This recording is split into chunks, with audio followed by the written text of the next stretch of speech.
Let's go. Let's hit the road. We'll talk about it all as we go. Feeling brave, free and alive. It's time for a sex drive. Hi, everyone. Welcome to the Sex Drive podcast. Today, we are going to put the top down. We're going to set the cruise control, and we're going to continue on this road trip of a lifetime by discussing the topic of when one is in their head in bed, aka roadhead. But first, I would love to reintroduce you to all of us sex educators, passengers here over in the lovely Volvo. My name is Dorothy. I'll be your driver today. And in the car with me is Melanie. Hi. Oh my gosh, Dorothy. The puns are just overwhelming. I love it. Hi, everyone. Next up is Katie. Hi, everyone. I'm so happy to be here. For those of you watching visually, I'm just a floating head right now. But I'm very much here. I'm very much here. Beautiful. And Sam. Hi, everybody. I'm Sam. So I'll just be here for a little bit, but I am so glad everyone's listening and watching. So I'm sending you lots of good energy. And Lauren. Hello, everyone. Does anybody else kind of wish that Katie was her caricature head? It's how I envision Katie in my mind right now. Had I been more on top of it today, I could have helped with that. But I'm so happy to be here. Let's go. Woohoo. And Michelle. Well, I'm feeling very relaxed after that grounding. Mm-hmm. So yeah, we'll see how this takes us through the episode. Yes. And last but not least, Kelsey. Hello. So good to be here. Thank you for hosting us, Dorothy, and your topic for today. Very excited. I'm excited too. This is actually the question I probably get most asked as a sex educator is how do I get out of my head in bed? I've personally worked with people who have ADHD. I have ADHD. And so some people who struggle to maybe feel in the moment or struggle having an orgasm because they can't relax, they can't get out of their head. I certainly have my ways of getting out of one's head.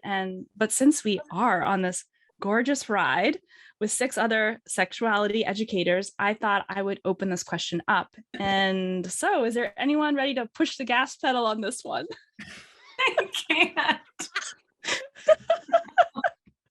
Dorothy, this is like You're setting a high bar, Dorothy. You're setting a high bar for us to come in. No. I love it. I love it. Thank you for all of those puns in that intro. It was great. I love the puns, and the ones on Instagram are the bomb. Oh my gosh, so good. Lauren, you're the best.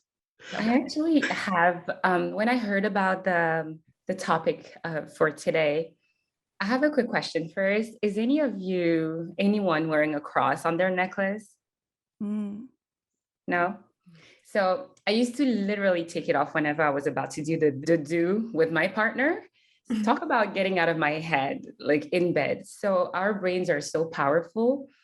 And that would not get out of my head until I took it off so I can focus on what I was doing.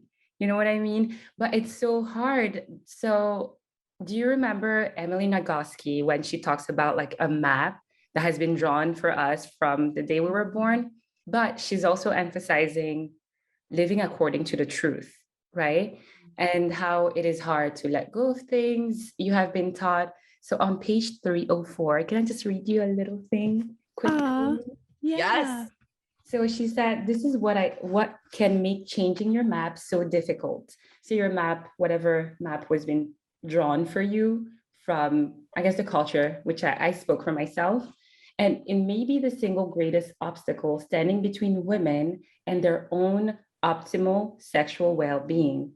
Embracing pleasure may require that we acknowledge desires and curiosities and sensations that we were taught all our lives were shameful. Embracing responsive desire may require that we abandon all hope that we'll ever conform to the model of sexual relationships we have always believed is the only one right kind of relationship. So technically, all of that to get out of your head, or to get out of my head per se, for me, it really requires like grieving, right? I have to let go of all of those things that have put me in that box to not really express my feelings like I would want to. So yeah, that's a journey I'm on right now. And that's kind of, I live in the truth instead of what blocks me in my head. That's all. That is beautiful, Sam. Living in that truth and the grieving part, it's incredible. Thank you. Yeah, thank you. Kelsey, stop making me nervous. Sam, I wanted to kind of piggyback on that.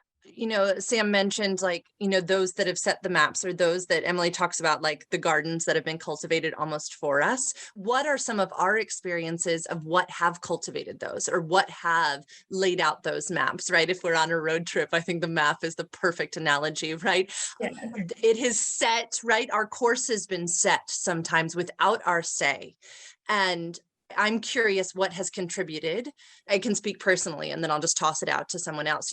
Religious system really spoke into. I was homeschooled as well. And so the voices, I had very few kind of voices shaping what sexual response at all looked like. I mean, it was kind of my parents, and that's it. I'm trying to think if there were any others who kind of shaped that. No, like maybe, certain tapes on marriage that were shaped for me, but I don't think anything really sexually, except like the book in the Bible, the Christian Bible, called the Song of Solomon. But I was not to touch that. I was literally not to read that book until I was married. So that's kind of what shaped my, map, what wrote my map. I'm curious what else shaped your alls. That's fascinating, Sam. Oh my gosh. Yeah. No, that's such a good kind of sub question to Dorothy's original question too. I mean, my first thought of like my own roadmap and a lot of weeds that I'm having to pull out of my garden at this stage of my life, like it's all about media for me. I mean, certainly, yes, other influences are absolutely there, but like, I think that so much media, and certainly pornography as well. Like I watch pornography and like, it's all performance based. It's all about that like climax moment, that orgasm. And like, everyone seems to orgasm at the same time. Like orgasms are always happening. Like it seems to happen relatively quick. And I think for me, it really built this narrative or narratives in my own head of like focusing on my performance. And like, when I'm having sex with partners, like I'm more concerned about like my performance. And I'm like, am I doing everything right? Do I look like sexy enough in this one position to like get them to orgasm? And if they don't finish, quote unquote, like I've done something wrong. And I think that that is something that really, again, was steeped in all of the stories, the rom-coms, the narratives of like young, like teen television even. And something that I'm still like, again, pulling up those weeds and like trying to unpack is taking it from focusing on performance to like being present in the moment of pleasure and like letting kind of pleasure create that roadmap in a consensual way with partners. I think from what Sam was saying about the grief, I also think that, well, I'll jump to Lauren as well because it kind of, ties both of them together. So like in my garden, I don't really know what was planted there by, I guess, like networks that I'm close to. Nothing was planted there. I'll say that because there weren't any really conversations, I'll say, along with Melanie, like media and things like that. But I also feel like I think communication styles and upbringing and things that you just don't do, there's that, right? So I feel like in that grieving, there's also maybe like a trauma or traumatic event that kind of causes you, okay, it's sink or swim. What am I going to believe? Am I going to believe A, or am I going to create my new belief? So pretty much clearing out the garden, reviving the land, and planting what we want. But I think one thing that Melanie said was like being in your head, do I look sexy in this position? Am I doing okay? And this kind of relates to what Katie said earlier in the group chat, about desire, feeling desirable. I mean, do you like the way that you look like that on your own? Like, are you I would personally look at myself in those positions. Do I look okay? And the answer is yes, I do. So figure it out on your own, and not figure it out, but give it a try. Give it a try on your own, and move forward from there. But I think, what was Dorothy's original question? I don't know. What was it? How do we get out of Oh, our heads, right? Or how how do do we we get all, out of our was heads? that it, Dorothy? What do we do to sort of get into our bodies and out of our heads?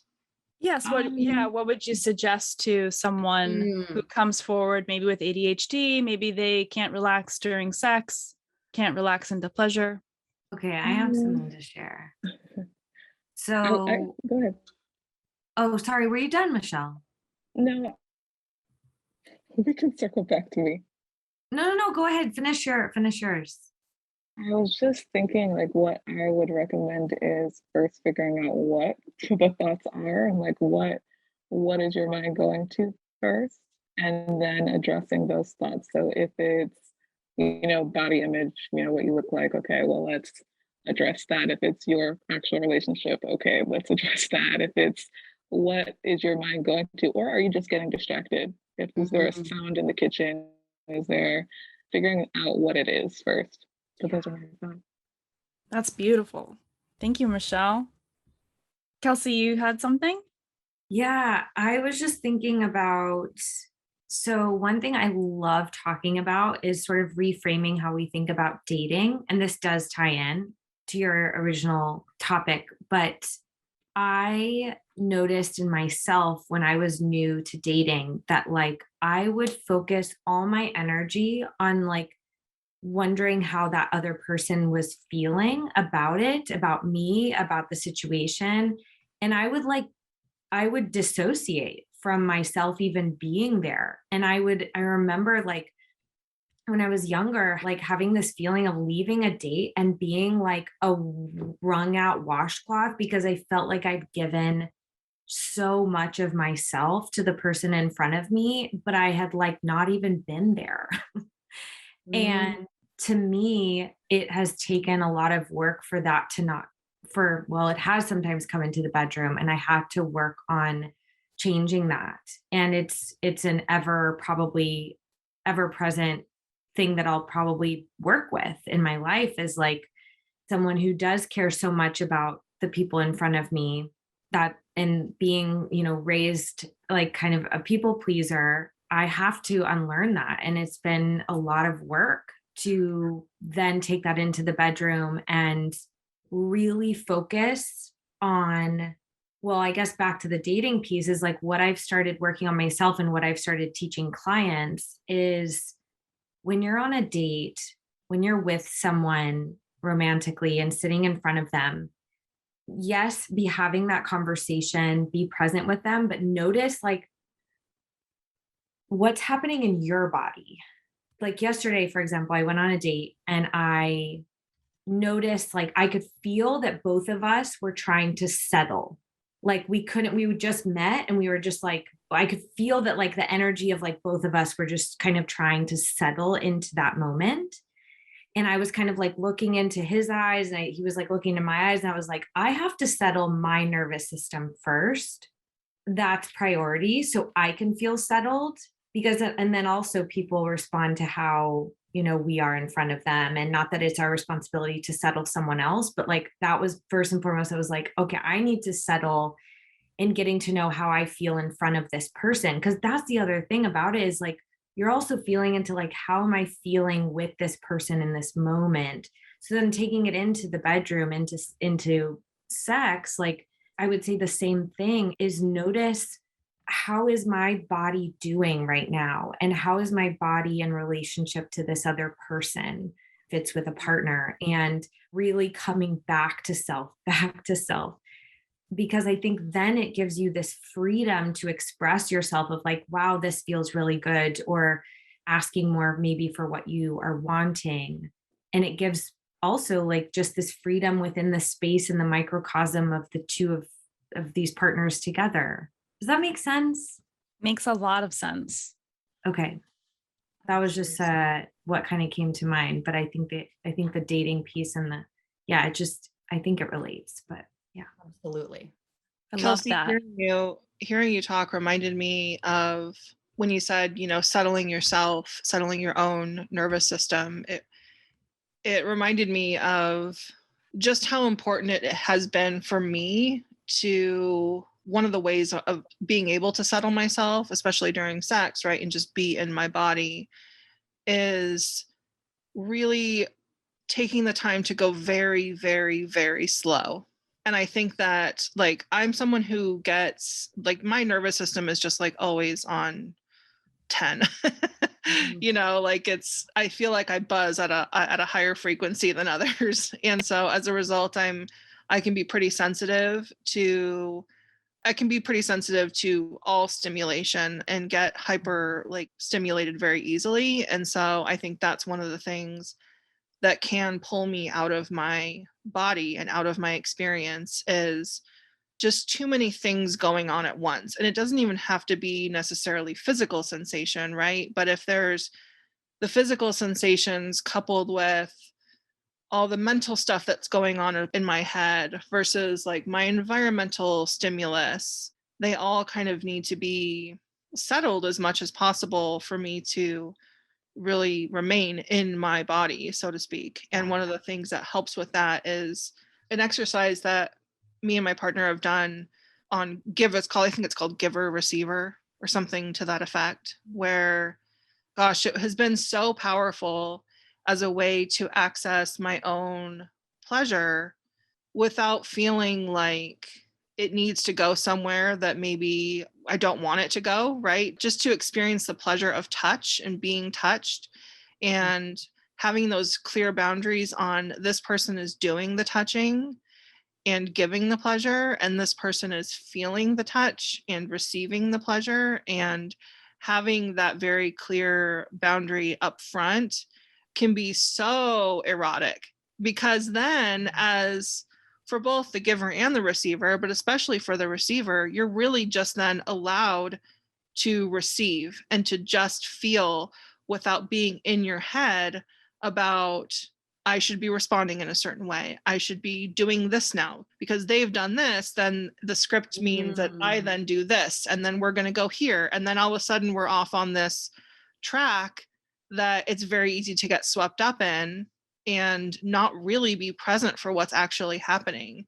And so just the experience of allowing ourselves to slow down and be touched without pressure to even get aroused or have it lead to anything can be incredibly healing, especially if you're someone who, we talked about the garden metaphor and like who sort of cultivated our garden and what do we have to weed out of that. And I think for anybody who has a weed that has to do with body image, which let's be real, most of us do in some way, right?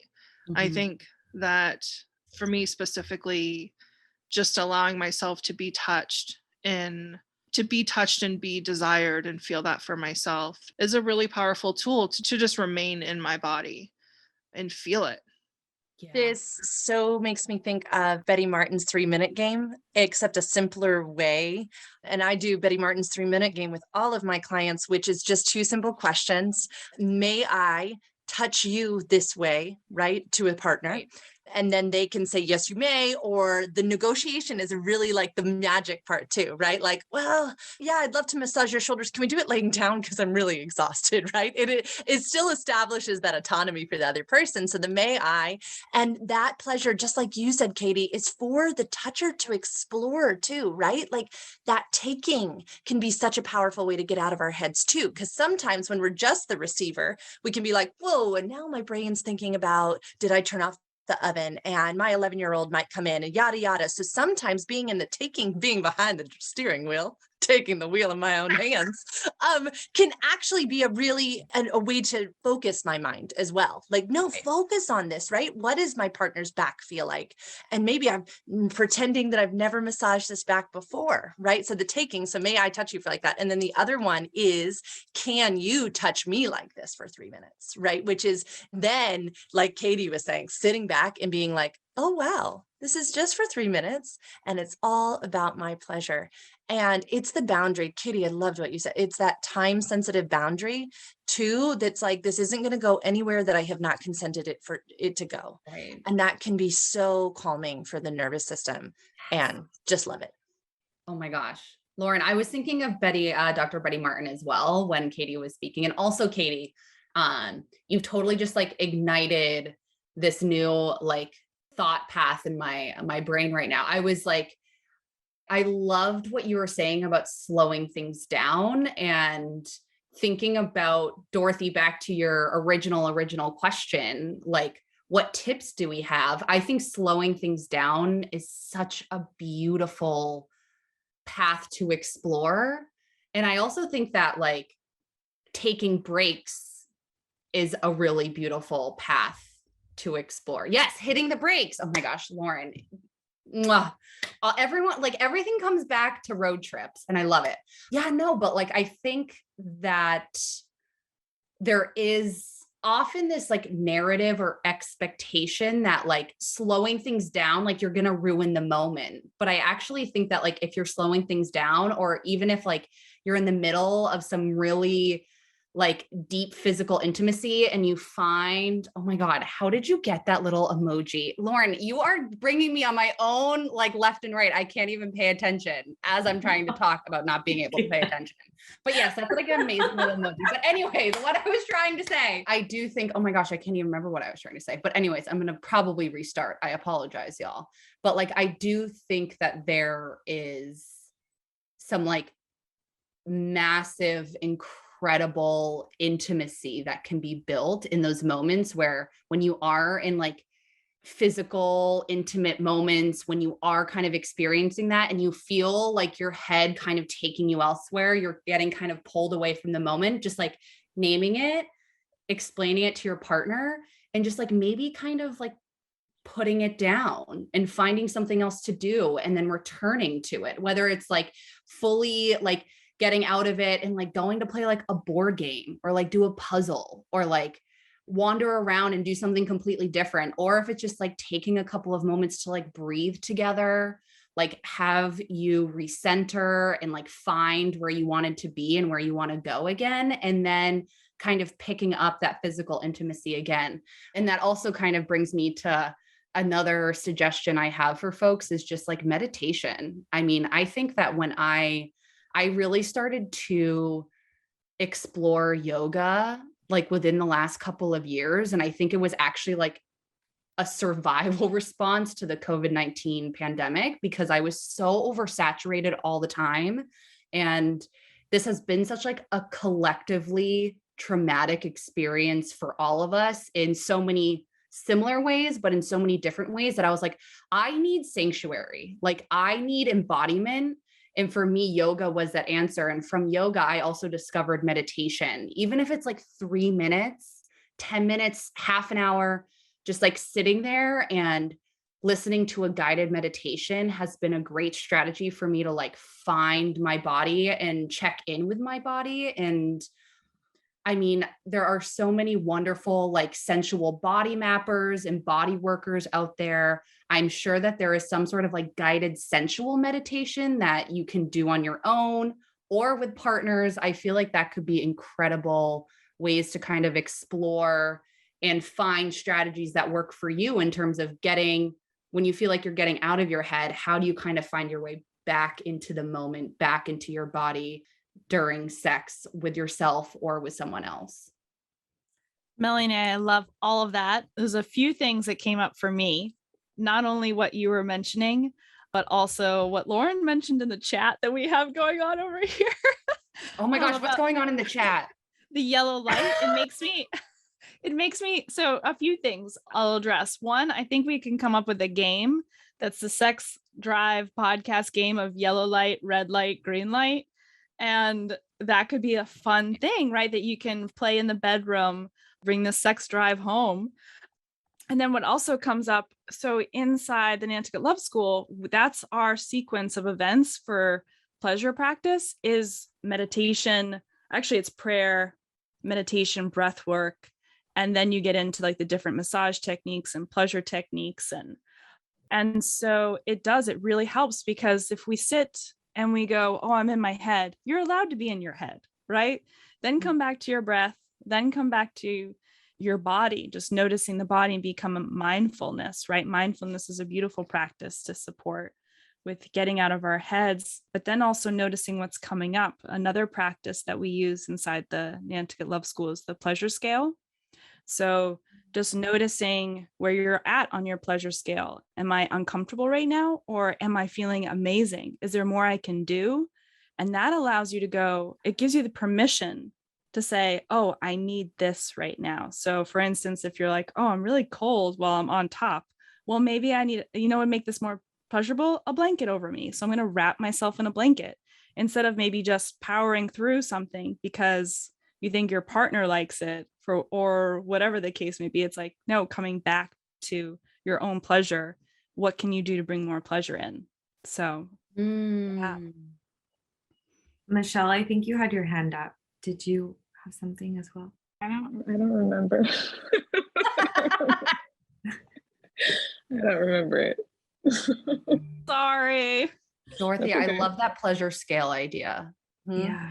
Ken, a thing I have recommended before, I'm actually curious on your feedback. Okay, so I've recommended this to clients, but I'm curious if you brilliant sex educators, Michelle, maybe you can take this one first, think this is a good idea or not. Some form of sensory deprivation for my clients who ADHD. Okay, so we have done a form of sensory deprivation, but Michelle, you take it away, because right away I could see your face light up. Yeah, that's actually what I was thinking about earlier, and I forgot it. the sensory deprivation, or because for me, overstimulation, that's something that helps me to stay in the moment. But like blindfolds or auditory, either deprivation or listening to something that's helpful for you. It could be playing around with touch, or with like withholding touch. It could be really anything, taste, like temperature, whatever it is, but that can be helpful too. Yeah, and on the flip side of that, I wonder if any of you all have experimented with, when you're having sex and you're in your head, if your eyes are closed, to just simply open your eyes. I know that's like, just open your eyes. Obviously, it's not like that simple, but I think that it can help for certain folks to keep their eyes open, because it grounds them in the room that they're in, right? And like when you have that visual stimulus, if it's not too overwhelming, if it's not too, sensory overload, I think having that as like a grounding point of where you are, just like literally where your body is in space and time, can help just bring you back into the moment. Yeah. That leads me to question if people should be turning the lights on, or if too many people have the lights off, if that's part of the problem. Yeah, Katie and Michelle, I appreciate these questions and these thoughts so much, because one of the things that I'm thinking about a lot too is like safety. I feel like sometimes I can really be in my head and I could be in my head like thinking about so many kind of random or different things, but like I do feel like there's an element that like underlying all of this in my head thought tangents is like this feeling of like not being safe in the room, maybe even with the person that I'm having sex with, or the people that I'm having sex with. And I think that for me to like really feel in the moment, really present, and like just really in my body, and to like feel that in a space with another person present and witnessing that, I do feel like I need some sense of safety. And so I also think that also could be like an additional element to the conversation, either like pre-sexual activity or something that you explore with intentionality as you continue to have sexual activity with your partners, of like, okay, I really felt good this time. Like, what was it about it in that context? And having those conversations with your partners, I think is really, really valuable. And I want to do that more with my sexual partners, because I think safety is a big piece of like why sometimes I can get into my head. And also I think like we do live in such like an overstimulated society, and with technology and all that shit as well, that like sometimes I'm like, getting out of my head for a hot, or like getting kind of distracted for a hot second, I feel like at this point is totally natural and okay. And like, sometimes I'll have sex and I'll be like thinking about like, oh my God, after this, I really want pizza.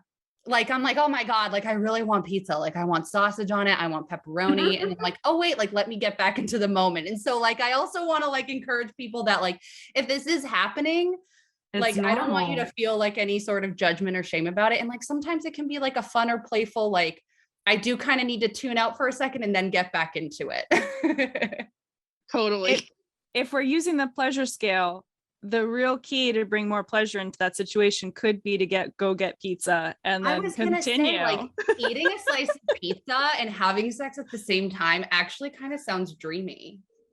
I think you need to do this. Have a slice. Oh my gosh. That actually sounds really yummy right now. Yeah. Sausage and some whatever you have, around. My gosh. Okay, well, piggybacking off of what you were saying, Melanie, yeah, it was so moving to hear you bring up that piece about safety. And I think also bringing in like comfort to that as well, like going back as well, like to what Katie was originally saying. I think sometimes, and I don't want to speak for everyone, but I know that there can be like, we're not always speaking the truth of what we are needing and wanting in that moment. And sometimes I've experienced this as this like frozen state of my voice not being able to mobilize. And I mean, that comes with feeling safe in the moment. That comes with knowing that you have every right to speak your truth in that moment, whether it's like, I'm freezing and I actually like, can we turn the heat on? Asking for what you need and taking up space in the room with that person can sometimes feel intimidating if it's like especially if it's a new partnership or something. But I just think it's so vital for us so much of this can be mitigated with our own mobilizing of voice and saying what you're needing, whether it's like the changing of temperature or being like, can we put a pillow under my butt? Like, whatever that is. Love a pillow under my butt. Just at all. Yeah. Love a good pillow under the butt. And like, and just saying, cause yeah, it just, sometimes we get so kind of, I don't know, in our own head and serious that we forget like how to be like, wow, this is great. Okay. But like, can we turn that lamp on? Or like, I don't know, just something that like making it, that also just lightens it, right? A little bit and reminds you that it's a conversation as well. Anyway, that came up for me. Dr. Betty Martin again, speaking of all these things, Dr. Betty Martin would say that is the magic of noticing, trusting, and valuing our own bodies and our own voices. And that must be done before we communicate the can I do this or will you do this to me? And that we, especially as people in female bodies, have been conditioned to come at sexual experiences from a service position. Of how am I here to serve you? And I was just reading the Height report, and she was saying that most women have sex to get love.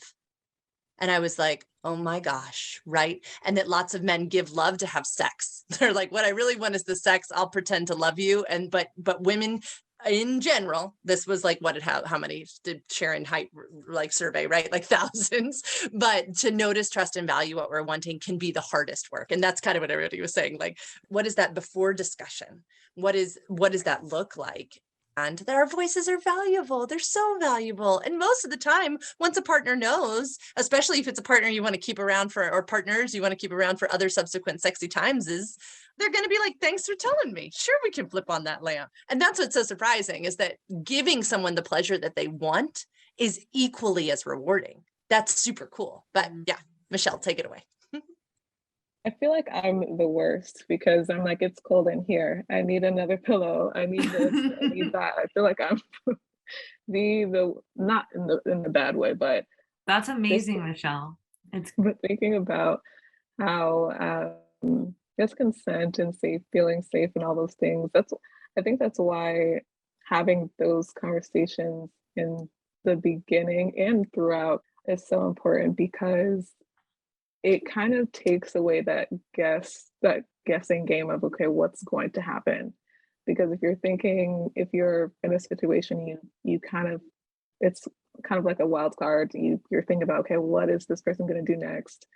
It kind of creates some anxiety, right? So if you know, have this conversation, you know what to expect, and you trust that person, it kind of alleviates some of that, right? So that's just what I was thinking. And Kelsey too, like you said something and you were like, I think you were saying something about like, oh, I really like this, or this feels really good, but can we turn the light on? I'm like, I'm also kind of stuck on the, like, this feels really good. I also feel like we don't communicate that very often, like in the moment, or even after the sexy time of like, oh my gosh, like that felt really good. Like, thank you for giving that to me. Like, I feel like that's also kind of left out of the conversation. And I think because we live in a society that is so focused on like hammering down the negatives and the critiques and the insecurities, we often can really only make space for talking about like what went wrong or like what didn't feel good. And absolutely, that is so important. And like, I also want to like always have space for like, oh my gosh, that felt really good, because I also think that that can be a beautiful guide moving forward in sexy times for yourself of like, oh my gosh, this partner did this and I really liked that. But then also like, if you're having sexy times with the same partners, they also know that information, right? Of like, oh my gosh, wow, like Melanie really liked when I did this. I know that now and I can move forward. And again, like you were saying, Michelle, and I think we're all saying, like that kind of communication, that kind of information sharing and knowledge building about each other and our bodies and our pleasures and what we like is so, so, so necessary.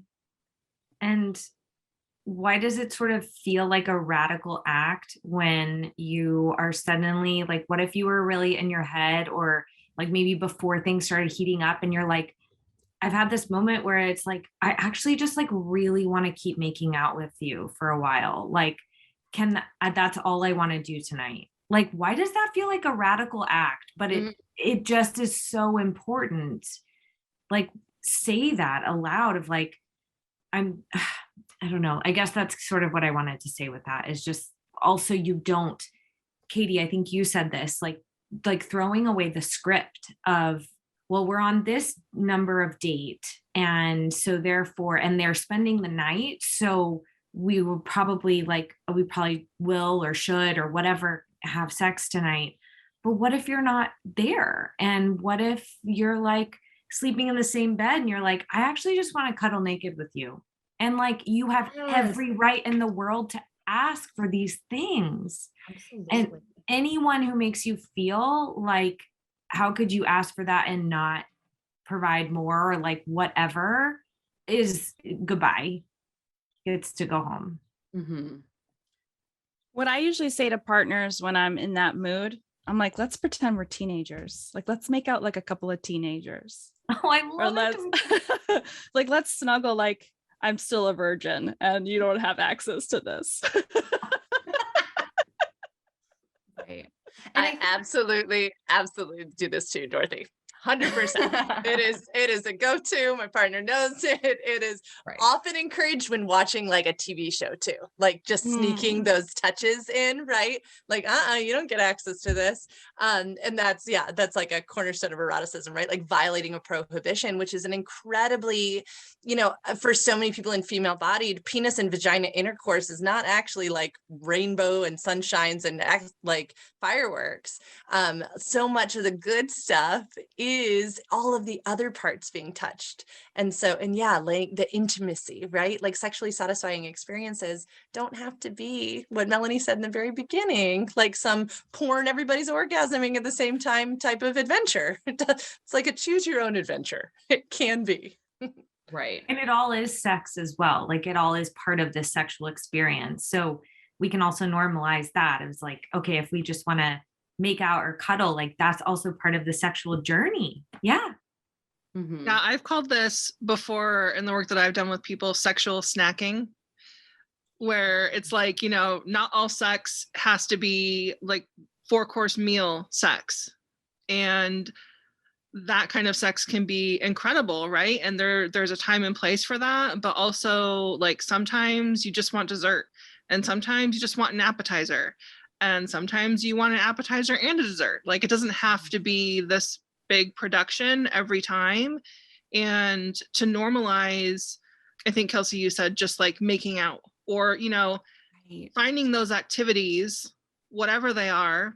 First of all, like I find it really helpful with my students to like help them list out all the things that they just enjoy doing that are sensual, right? That play on the senses, that are just, people will say like, well, I don't have desire for sex. Okay, but do you have the desire to cuddle naked? Does that sound something that's appealing? Do you have the desire to make out for a few minutes? Do you have the desire to, whatever it is, something that will connect you with your partners, with your body, that is something that you feel like you can access without it being totally overwhelming, like this 5-course meal, right? So something that you can stay in your body and you're not needing to sort of check out because it's overwhelming, but that you still really want to do something that is pleasurable. And I think like being able to access those little snacks also make it far less intimidating, right? And to negotiate that beforehand, like, yeah, all I want to do is just kiss for a few minutes and know that it's going to end there. And I think that the irony of that, and I think I said this before, is that when you have those boundaries and when you can sort of be more in your body and access the pleasure of just making out for making out's sake, without thinking of like, I wonder where this is going to go next. I wonder, like, am I getting aroused fast enough? Is he or she getting aroused? Like, that takes you out of the experience. So when you have that boundary of this is all we're going to do, that can be incredibly arousing because you're just allowing yourself to be in the moment without, thinking 10 steps ahead. Also, making out is just like, it's so underrated. It is, I don't know, it's so fun. It's so underrated. And we also just decided that we want to make t-shirts that say normalize making out. I like the backseat, Lauren's comment, the backseat makeout sessions. But also you can have an orgasm through your mouth. So that's one way that people are looking for pleasure, and maybe you're not looking for penetration or you're not looking for certain things. Sometimes that can be like, yes, like let's normalize it, because it is one way the body experiences immense pleasure. I'm sorry, come again. Yeah, exactly. Orgasm through your mouth. Yeah. I was like, is anyone else gonna say that? What? Tell me more, please. Yeah. Is this a detour that are we gonna go on? Are we gonna go on a detour? The car just went, whoa! Stop the brakes. Yeah, I mean, you have so. Oh my God, Lauren. Lauren. Wait, what? What did I miss? Lauren is just. She's holding like a bowl. Oh my gosh, you're amazing. So Dorothy said you can orgasm through your mouth, and we all go, whoosh. Got the car. Now, Dorothy, can you explain?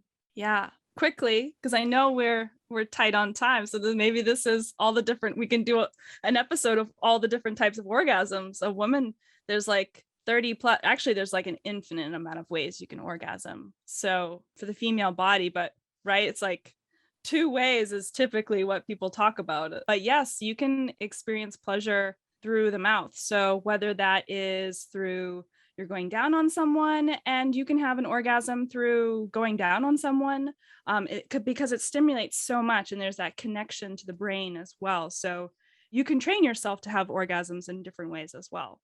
So you can train yourself to have an orgasm while you're, say, going down on someone, or while you're making out with someone, or even just while you are doing your self-pleasure practice. You can train yourself and just even experience that by massage, with the mouth, with the lips, around the mouth. So yeah, does that help? Dorothy, the sex Jedi.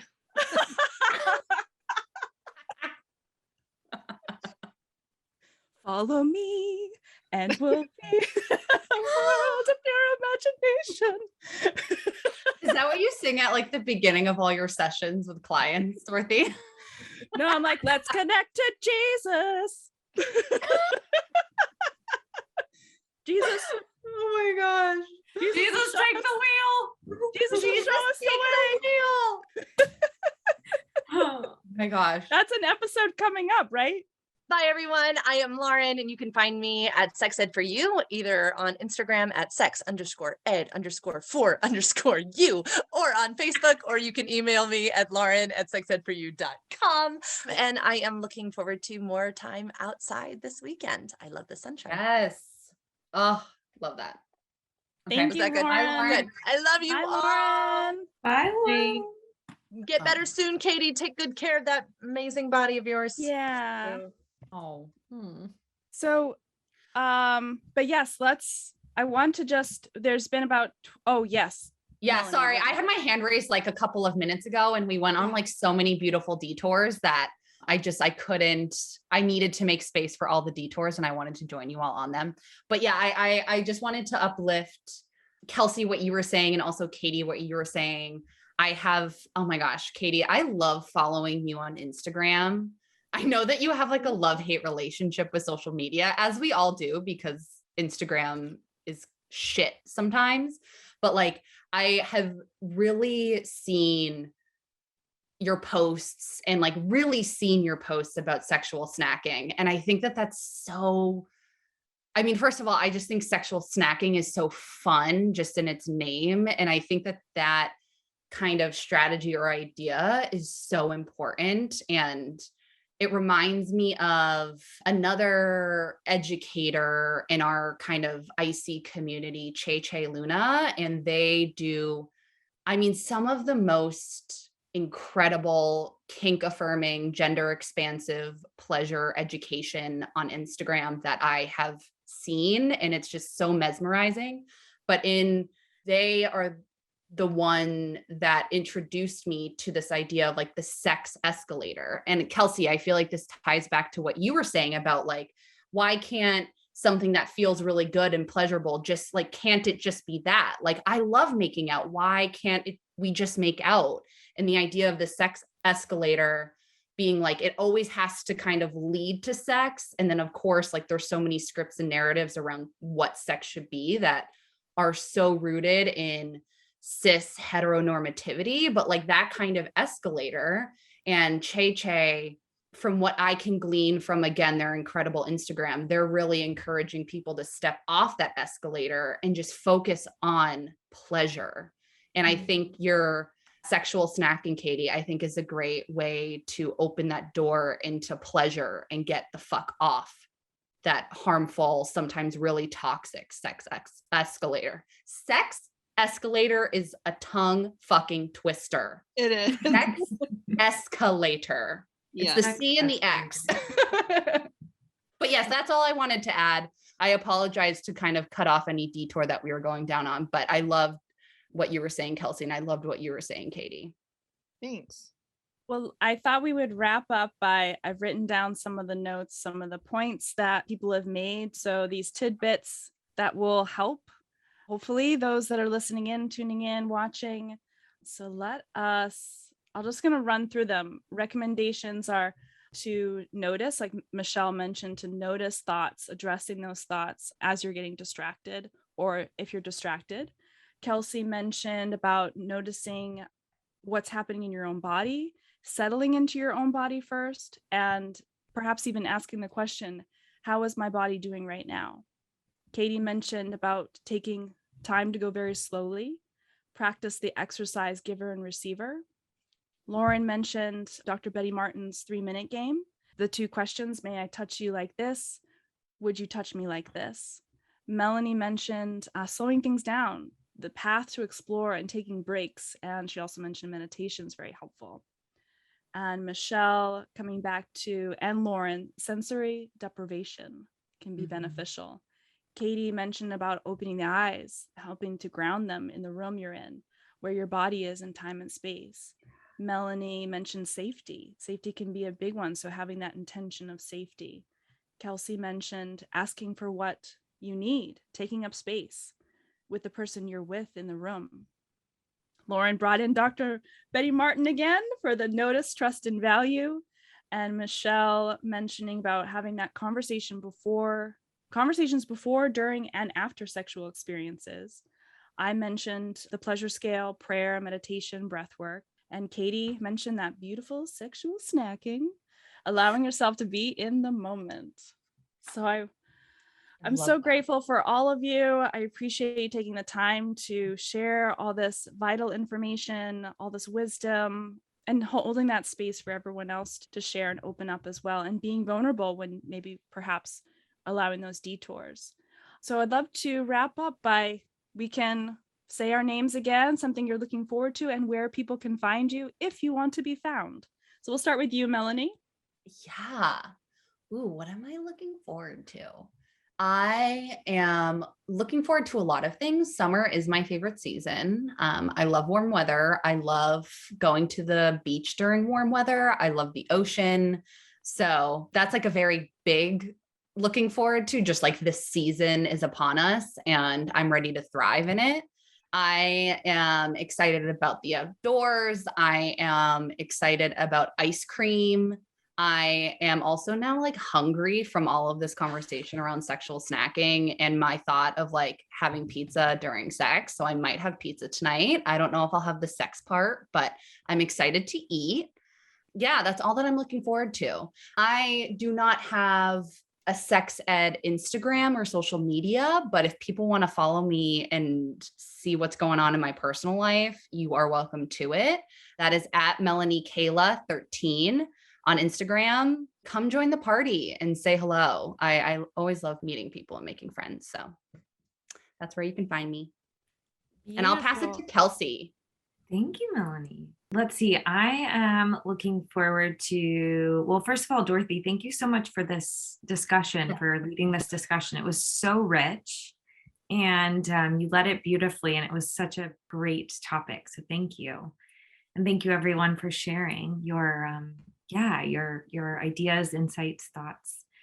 So I'm really excited about a couple of things. One is that, ending the first Hive. So I teach something called the Hive, which is an 8-week group mentorship program for teens and female bodies, ages roughly 13 to 15. And we're just coming up to our closing session this coming Sunday.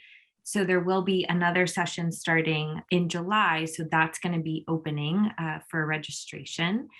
So I'm excited about that. And then I'm also excited because currently I'm living in Scotland, in Edinburgh. And I just got my first, I'm also a singer-songwriter, and I just got my first gig here. Yay! Oh my God, I'm so excited. I was hoping you were going to say that. And if you weren't going to say it, I was going to say it. This is so awesome. Melanie's also my PR person. So. Is this the good news, Kelsey? That's amazing. What did you say, Michelle? I said, is this the good news? Oh, yeah, from a couple weeks ago. Sure, we'll say that. I still don't know what that was about. I think I was just really close to the camera when that happened. So those are my two pieces of good news. And then you're welcome to follow me on at Kelsey Hewen. And then also at _creative cultivation, another _, and that one's more so of my sex education and yoga account. And then the other one is personal. So thank you. And Michelle, I'll pass it to you. Okay, well, thank you for this ride, Dorothy. It's been fun. Let's see. I'm excited for this weekend to not be working today or Monday and have some time off and spend time with friends. So that'll be nice. It looks like the sun is out, so that's always good. And you can find me on Instagram at reintroduce yourself, and it's long, but it's there. So I'll see you there. So this is Katie. I'm looking forward to this weekend. So currently my mom is in town and she lives in Phoenix, and I don't get to see her too often because I'm in Virginia. So, COVID and all that stuff, it's been a while. So I'm just looking forward to spending time with her and just hanging out and having some good mom time. Mm-hmm. You can find me at thepleasureanarchist.com. That's my website. In addition to that, I also have an Instagram, and it's the same thing, just at the Pleasure Anarchist. And yeah, come say hi. Dorothy, before you close us out, I meant to share that Sam, who had to hop off a little bit earlier, she wanted to share with you all that she is looking forward to, and I quote, living in the truth and trying to let go of the map that was drawn for me by my culture. Wow. Is beautiful. It's like the most spectacular Irish goodbye I've ever seen, where like certainly she's not here now and she had to dip out so quickly because of work and stuff. That is so beautiful. Sending you love, Sam. Mwah, mwah, out into the universe, wherever you are. And you can follow Sam on Instagram at the Burundian Sex Educator. So BURUNDIAN. And we'll put all of these Instagram handles in the show notes. So that is from Sam. Dorothy, I'll pass it to you. Thank you. Yeah. So for me, I'm looking forward to summer. Summer is my favorite time. It's also my birthday time. And